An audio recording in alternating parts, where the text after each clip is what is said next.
నమస్తే, నేను మీ ఈశ్వర్. ఈ6 న్యూస్కి స్వాగతం. వార్తల్లోని ముఖ్య అంశాలు. ఢిల్లీ లిక్కర్ స్కామ్లో ఢిల్లీ సీఎం కేజ్రీవాల్కు బెయిల్ ఇచ్చింది సుప్రీంకోర్టు. సిబిఐ, ఈడీ కేసుల్లోనూ ఆయనకు బెయిల్ మంజూరు చేస్తూ తీర్పు ఇచ్చింది అత్యంత న్యాయస్థానం. 2024 సెప్టెంబర్ 13వ తేదీన సుదీర్ఘంగా సాగిన వాదనల తర్వాత తన నిర్ణయాన్ని ప్రకటించింది కోర్టు.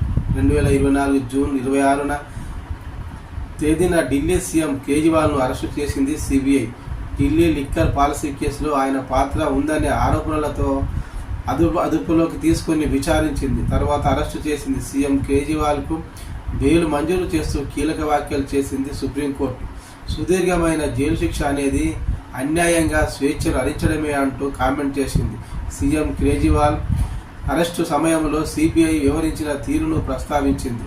కోర్టు సహకరించకపోవడం అంటే నేరాన్ని అంగీకరించినట్లు కాదని, ఆ కారణంతో సిబిఐ అరెస్టు చేయడం ఆమోదయోగ్యం కాదని స్పష్టం చేసింది సుప్రీంకోర్టు.